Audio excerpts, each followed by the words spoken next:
Saudari-saudara terkasih dalam Tuhan, salam sehat berlimpah berkat. Hari Senin tanggal 24 Maret 2025, saya mengajak kita sekalian merenungkan kutipan Injil Lukas bab 4 ayat 24 sampai 30. Kita mendengarkan sabda Tuhan. Dalam nama Bapa dan Putra dan Roh Kudus. Amin.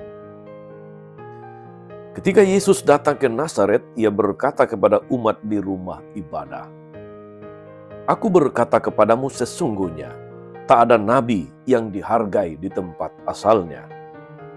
Tetapi aku berkata kepadamu dan kataku ini benar. Pada zaman Elia, terdapat banyak janda di Israel ketika langit tertutup selama 3 tahun 6 bulan, dan ketika bahaya kelaparan yang hebat menimpa seluruh negeri. Tetapi Elia diutus bukan kepada salah seorang dari mereka, melainkan kepada seorang janda di Sarfat di tanah Sidon. Dan pada zaman Nabi Elisa, banyak orang kusta di Israel.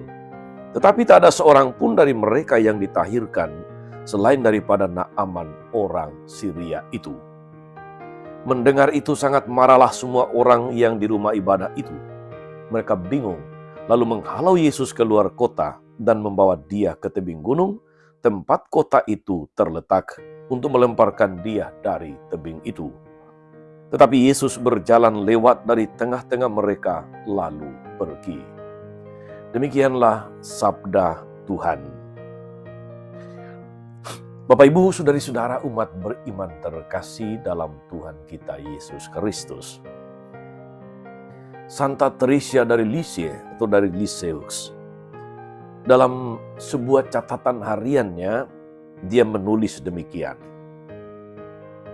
"Aku bergembira menjadi kecil karena hanya anak-anak kecil dan mereka yang menjadi seperti anak kecil yang akan masuk ke dalam pesta surgawi." Dari catatan harian Santa Teresa ini, saudara-saudari, kita bisa menarik kesimpulan bahwa orang-orang yang mengalami kasih Tuhan adalah orang-orang yang memiliki semangat kerendahan hati, menjadi kecil di hadapan Tuhan. Dalam Injil kita mendengar, saudara-saudari yang terkasih, kerendahan hati Naaman menyelamatkan dia dari penyakit kustanya. Meskipun berpangkat panglima raja, dia rendah hati mendengarkan nasihat orang-orang itu. Pertama, dia mendengarkan nasihat hamba wanita dari Israel. Yang kedua, dia mendengarkan nasihat para pengawalnya. Dan yang ketiga, dia mau mengikuti anjuran Nabi Elisa mencelupkan diri ke sungai Yordan. Sesuatu yang di awal-awal mungkin dia berpikir bahwa Nabi Elisa akan datang, kemudian melakukan sesuatu kepadanya dan dia menjadi sembuh. Tapi ternyata Nabi Elisa hanya meminta dia untuk mencelupkan diri ke sungai Yordan. Setelah mendapatkan nasihat peneguhan dari para pegawainya, dia mengikuti petunjuk itu dan dia menjadi sembuh. Andaikan dia menolak karena gengsinya sebagai panglima, diminta melakukan sesuatu yang nampaknya sepele, mencelupkan diri ke dalam sungai Yordan, barangkali dia tidak menjadi sembuh. Tapi dia berusaha untuk rendah hati menerima itu karena dia membutuhkan sehat kembali.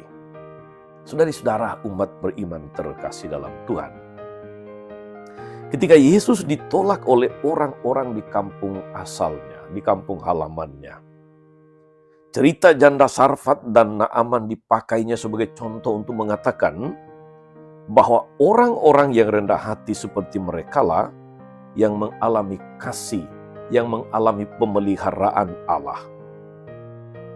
Maka bersikap terbuka untuk menerima sabda Allah, serta rendah hati untuk mengikutinya adalah jalan istimewa untuk menerima keselamatan. Saudari-saudara terkasih, moga-moga kita belajar untuk menjadi pribadi-pribadi yang rendah hati. Kita belajar dari Injil hari ini. Supaya kita melihat hal-hal yang nampaknya kecil dan remeh, tapi itu bisa menyelamatkan. Janganlah menjadi seperti orang-orang sekampung halaman Yesus yang menolak Dia hanya karena mereka mengenal Dia sebagai teman sekampung. Tak ada keterbukaan hati, tak ada kerendahan hati untuk mengakui bahwa Yesus mampu melakukan banyak hal. Mereka justru menolaknya. Jelas di sana tidak ada kerendahan hati dalam diri mereka. Kerendahan hati Naaman menyelamatkan dia dari penyakit kustanya. Semoga kita juga saudara-saudari pada masa Prapaskah ini belajar untuk rendah hati.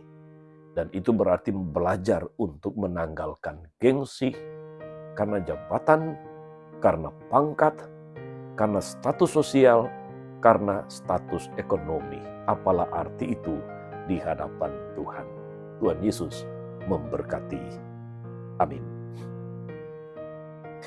Tuhan Yesus Kristus, kami bersyukur atas firman-Mu yang meneguhkan kami untuk menjadi pribadi-pribadi yang rendah hati, yang mampu menangkap kehadiran-Mu dalam setiap peristiwa, bahkan yang sederhana sekalipun. Berilah kami kerendahan hati untuk mampu mengikuti jalan-Mu, Engkaulah Tuhan dan pengantara kami sepanjang segala masa. Amin. Saudari-saudara sekalian, berkat Allah turun atas saudari-saudara, atas mereka yang kita doakan atau kita janjikan doa.